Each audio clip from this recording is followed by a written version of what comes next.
Good evening, everyone. Hi. Welcome to Willingness Wednesday.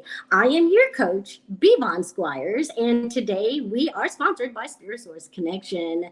Thank you so much for meeting me here. If you're new, I want to say welcome, welcome, welcome. I hope you hear something tonight that will engage you and make you want to come back and meet with me again next week. Here on this channel, we talk about things that you're not going to necessarily hear in class. You're not going to hear this in average dinner conversation. You're going to need to come here to find out all this wonderful information about how you too can become a highly effective individual. I love it. I just love coming here every Wednesday, bringing you all information, not only from my own personal experiences, but from books that I read and information that I find along the way that has helped me, right? Okay, if you are returning, I want to tell you thank you so much. Thank you, thank you. I couldn't do this without your love and support.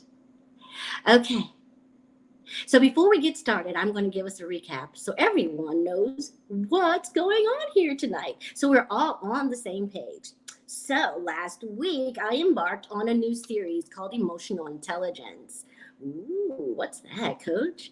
Okay, so we learned about emotional intelligence last week, and we were talking about the first component of emotional intelligence is self-awareness. See, we have a range of feelings that we could possibly feel throughout the day. So many situations and circumstances evoke so many feelings and emotions within us, right? So where do they come from and how the heck do we manage them? Well, let me tell you. Okay, so when you are able to identify the mood you're in, not only identify it, but also think about how that mood is affecting you and how it's affecting others around you, then that is what emotional intelligence is. Being aware of your emotions without judging them and without having to react on them gives you the advantage because then you're able to see things from an objective standpoint. What I talked about last week was the neocortex. The neocortex is the left side of the brain that has to do with language. It allows you to identify and name your emotions. While conversely, on the other side, the right side is the amygdala. Woo! That amygdala, let me tell you, the amygdala is responsible for the fight or flight responses that we have been conditioned to respond to since the early times, right? Years and years and years ago, we had to rely on the amygdala to put us in a position to run if we were running from a lion. Well, as we evolved over the years, now the fear isn't necessarily a fear that I'm going to die, a fear that I'm going to be eaten by a lion. Now the fear that we run from is I'm not going to be accepted. They're going to talk about me. I'm going to be judged. I'm going to look like a fool.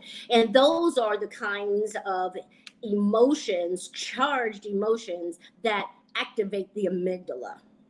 That is nowhere that you want to be. Trust me, because it causes stress, not only in your mind and your organs, right? But it also causes you to lose touch with who you are and what feelings and emotions you have available to you. You become inside this little loop, if you will, a loop until at some point the neocortex is able to be activated. You're at the mercy of your emotions. We talked about that again last week. So what I want you to know today is that we are moving into the second component of emotional intelligence, which is managing your emotions. So I want to tell you, no quick fix. No quick fixes here. You have to do the work in order to manage your emotions. Now, I don't know about you, but growing up, my earlier childhood, I suffered with emotional dysregulation. I didn't know that at the time. Of course, who knew that? They just thought something's wrong with her. Why can't she be like the rest of us? You know, I can laugh at it now, but it was a very painful experience knowing that something was wrong, but not knowing what was wrong. Knowing that I saw things from a different lens than other people, I began to think that there was something wrong with me, and so it affected my self-esteem, it affected my self-worth. And I kept trying to be like others with no success because of the emotional dysregulation. So fast forward over the years, I decided, you know what? I want to take charge of my life. I want to have healthy relationships. I want to be able to give and receive love like everyone else. And so along the way, I learned about the emotional dysregulation. And then I just threw myself into finding information and knowledge and going through therapy and things like that to help me deal with my emotional dysregulation. And so when I speak to you about this topic specifically, managing your emotions, it's so near and dear to my heart.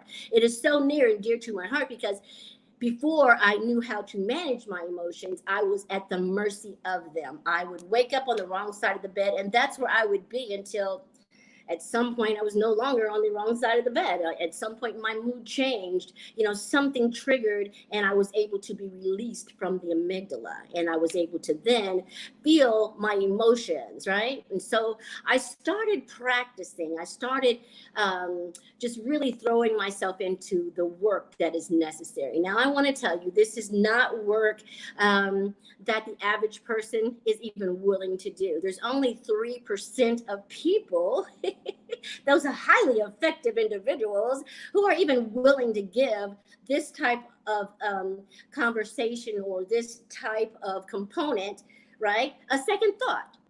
Oh, emotions, who needs them? Compartmentalize them, which is another way of stuffing them, right? We talked about this last week about when you stuff your emotions, it has a way of presenting itself as physical pain. Who knew that? That was something else that I learned along the way, right? So what I want to help you to understand is that your thoughts, right, create your emotions. So just follow me here, okay? Because if you don't get anything else from this, I want you to know that you can manage your emotions and that I can help you learn how to do that, okay? I'm your coach, for goodness sakes. Of course I can help you. Okay, so your thoughts, okay? Your thoughts are based on your belief system, right? Your belief system causes a perception in your mind. And so when you are triggered by some stimulus, either inside yourself, right, from your own internal system or outside of yourself, you're triggered with a thought. That thought is connected to a feeling. That feeling, right, is then produced the emotions. So there is a book that I'm reading, and it's called How to Manage Your Emotions. It's by Thibaut Maurice. I love his name. So Mr. Maurice says that there is a formula. There is a formula to understanding how emotions become ingrained as a part of our core feelings, our core emotions. These are emotions that we've set up inside of ourselves that are go-to emotions. When we see a situation arising that reminds us of something that happened in the past, it's a go-to emotion that always kicks in without our permission. It's programmed in us based on the fact that we have repeatedly thought the same way, felt the same way, responded the same way with the same emotion. And so eventually it becomes ingrained in us through repetition, right? I'm going to give you a little analogy here. You guys know I love my analogies. And so I'm going to try to help you understand exactly what this is all about. So there is an event. There's an event that happens. Ooh, I know. Something happened today. I'm going to tell you about my event that happened today. All right, so this morning, okay, someone sent me an email about a subcommittee that I chair. And they wanted me to approve something for them, but someone 2 weeks ago asked me to approve the same thing for the same meeting. I told them yes 2 weeks ago. I told her yes also today. But this is something that only one person can be approved for. OMG. I sent out the email approving her, but someone else had already been approved for the same thing. So someone emailed me and said, hey, I want to make you aware. I was like, oh my God, what do we do now? And so there you go. There is an event, right? The event is I have fallen short. I have approved 2 people for the same exact thing. What am I going to do? Hiding under my desk is not an option. No. Just quit your job. No. That's outlandish. That's not going to happen. Oh, I know. How about take responsibility? Ooh. So I had a choice in that moment, right? In that moment, I could have decided, oh, I fell short again. Oh my God. So that right there is me identifying with the problem and not the solution. But what I was able to do is say, okay, take responsibility. That immediately threw me into being proactive, right?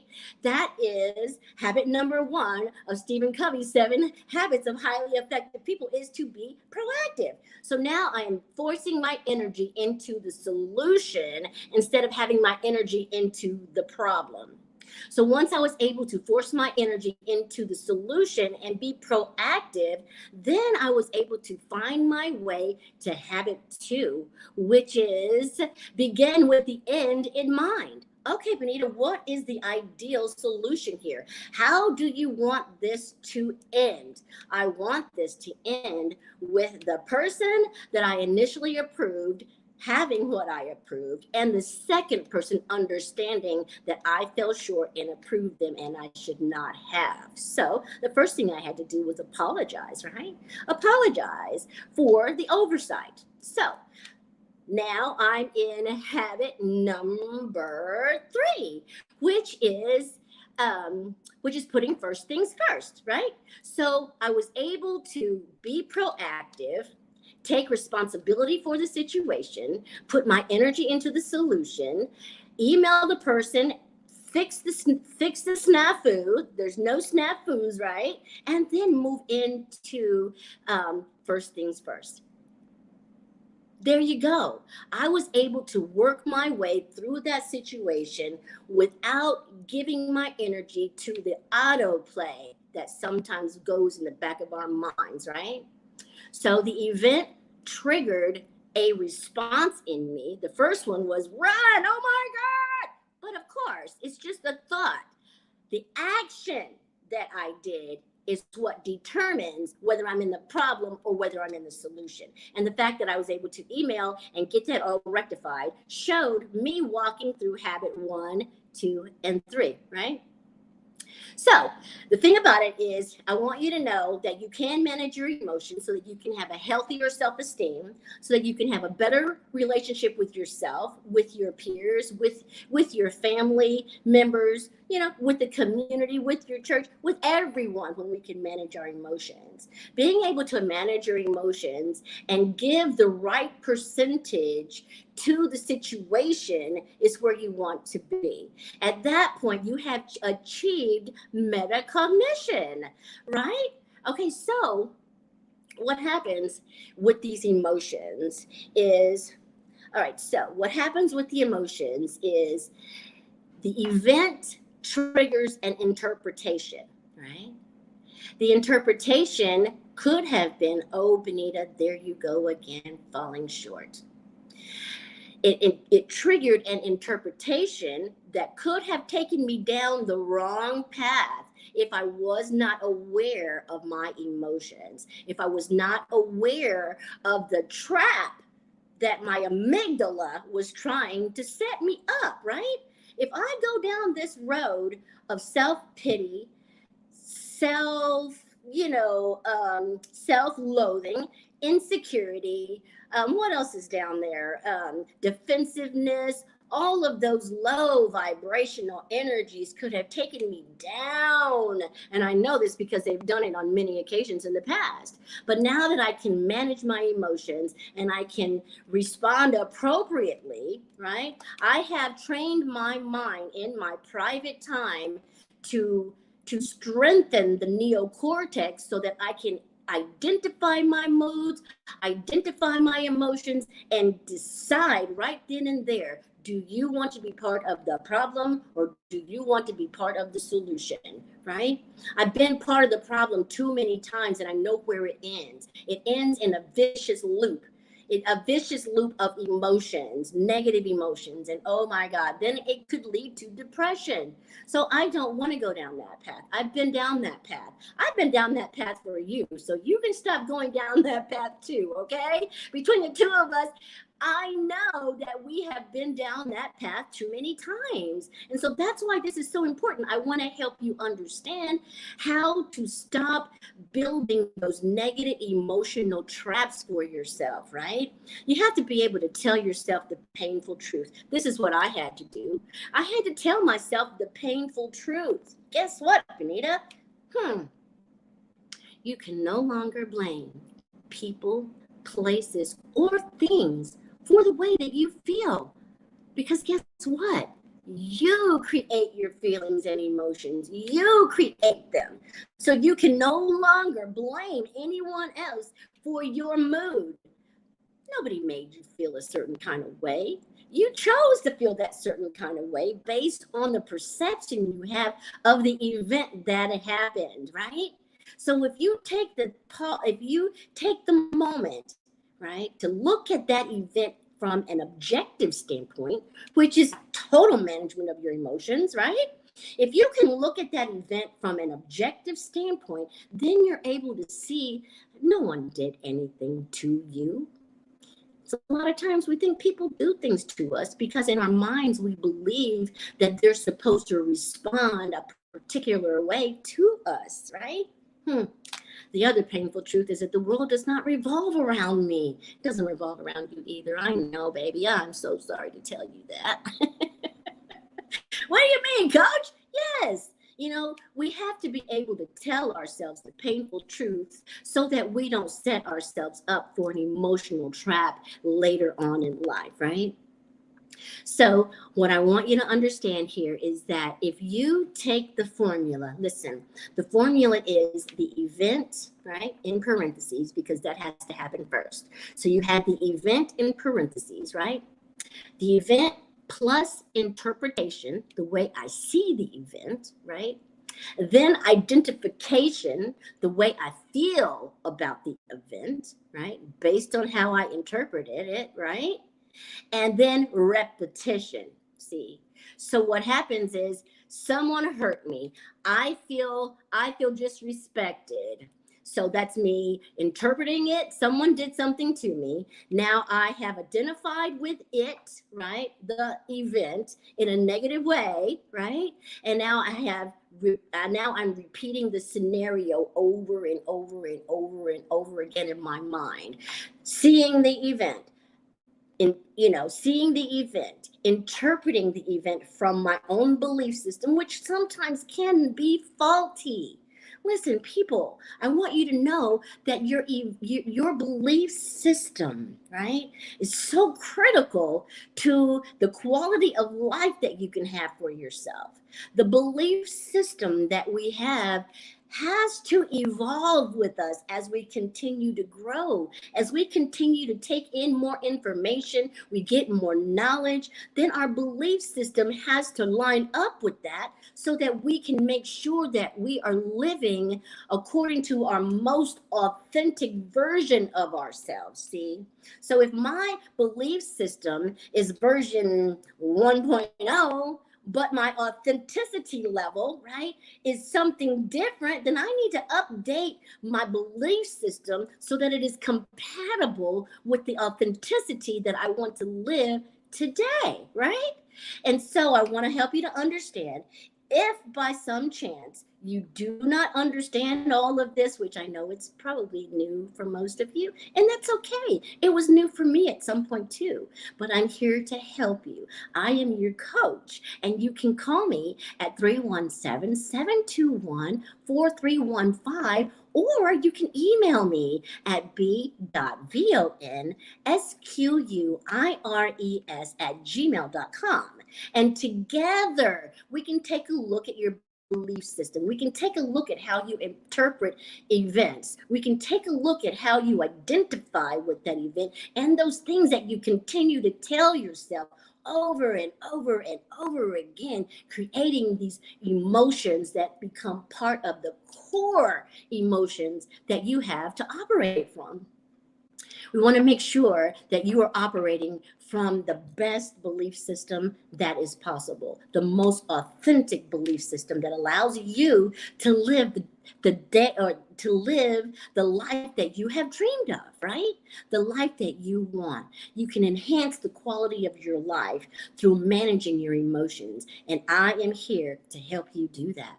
So I hope today something has been said that will help you understand that if you remove one of those pieces of that formula, right? The event you can't change. The event, you can't change anything about the event. It is what it is, and it's not going to change. But what you can change is the way that you perceive the event, right? You can perceive it from a positive standpoint as opposed to a negative standpoint. Because, see, things don't happen to us, they happen for us. They happen for us so that we can see areas in our lives that we may need to develop more in. We can see areas in our life that, no thanks, don't want any more of that. So we can see areas where we would like to just do away with negative thought processes altogether. And I'm here to tell you that it is possible. I'm here to show you what's possible. If you are willing to do the work in your private time, if you are willing to sit with yourself for 5 minutes, I know that's asking a lot, coach. 5 minutes? Yes, if you could give yourself 5 minutes of time to jot down an event that happened today. I know you had one. We all have them all day long. There's so many opportunities for us to manage our emotions. And so what I'd like for you to do as a little exercise is take a piece of paper and write down an event that happened to you today. I want you to look at the way you perceived that event. Is that a good way? Is that what I'm trying to say? Is your perception of the event, is it positive or is it negative? Do you feel someone did something to you, or can you see the opportunity for growth in that event? I want you to take a look at what you're telling yourself, how you are identifying with that event. And then I want you to see if you are playing it back and forth over and over in your mind. How many times did you reenact that event today? I want you to take a look at that, because that's how our emotions are created. And that's how we develop the core emotions that we have available to us. And so when I'm able to look at things from a healthy perspective, then I'm able to interpret it in a positive way, which leads to positive identification of that situation, which then leads me to repeat it. And now I have a healthy, positive emotion that I'm adding to my core of emotions, right? I can look at that and say, guess what? You fell short. But guess what? You rectified the situation. End of the story. Move on. No need for me to identify with that situation in a negative way. No reason for me to be beating myself up. Because, see, I am a recovering perfectionist. And I tell you what, there's no reason for you to beat yourself up or to say negative things about yourself to yourself when you fall short. It happens. It happens to all of us. But I tell you what, if you can identify and interpret something different than you used to, then you're going to get new results. And that's what it's all about. Learning how to create the lives that we want to live, learning how to continue to develop those parts of us that we thought we could not manage. Oh my God, I thought for sure I would be slave to my emotions my whole life. But I'm so glad to find out that that is just not true. No, it's not. All right, guys, that's it for me today. I hope that I've said something to help you understand your emotions a little bit more. And so next week, when we come back, we're going to talk about the third component of emotional intelligence. Okay. And I hope to see you again next week, right here on Willingness Wednesday.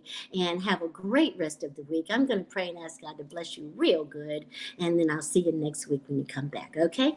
All right. Thanks so much. Love you. Bye.